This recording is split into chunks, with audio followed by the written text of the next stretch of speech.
Hi friends, welcome to Pollachi சமையல் மீனா. இன்றைக்கி நம்ம முருங்கைக்கீரை சாம்பார் எப்படி செய்யலாங்கிறத பார்க்கலாங்களா. முருங்கைக்கீரையை நல்லா க்ளீன் பண்ணி எடுத்து வச்சுக்கலாம். குக்கரில் ஒரு 2 டம்ளர் துவரம்பருப்பு போட்டுட்டு ஒரு 2-3 டைம் நல்லா கழுவி எடுத்துக்கலாம். நல்லா கழுவியாச்சு. இதை கேஸில் வச்சுட்டு கொஞ்சமாக விளக்கெண்ணெய், கொஞ்சமாக மஞ்சத்தூள், அதுக்கப்புறம் 3 தக்காளி போட்டுட்டு மூடி போட்டு ஒரு 3 விசில் விட்டு எடுத்துடலாம். பாருங்கள், பருப்பு நல்லாவே வெந்துருச்சு. இந்த தக்காளி மட்டும் எடுத்து ஒரு குண்டாவில் போட்டுட்டு நல்லா மசிச்சு எடுத்துடலாம்.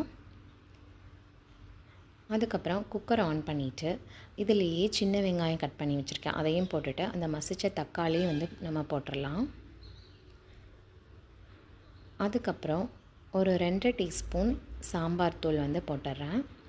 அதுக்கப்புறம் கொஞ்சமாக மிளகாய் தூள் நல்லா கலக்கி விட்டுட்டு தேவையான அளவு உப்பு போட்டுக்கலாம்.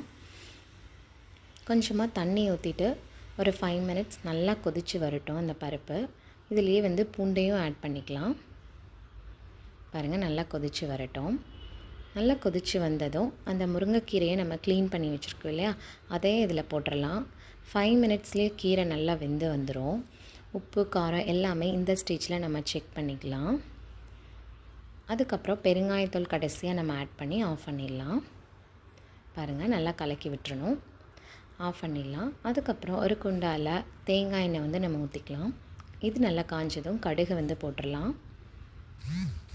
அதுக்கப்புறம் கொஞ்சமாக சீரகம், கருவேப்பிலை, அதுக்கப்புறம் நம்ம குழம்பை இதில் ஊற்றி நல்லா கலக்கி எடுத்துடலாம். அவ்வளோதான் ஃப்ரெண்ட்ஸ். என்னோடய சேனல் உங்களுக்கு பிடிச்சிருந்தா லைக் பண்ணுங்கள், ஷேர் பண்ணுங்கள், சப்ஸ்கிரைப் பண்ணுங்கள்.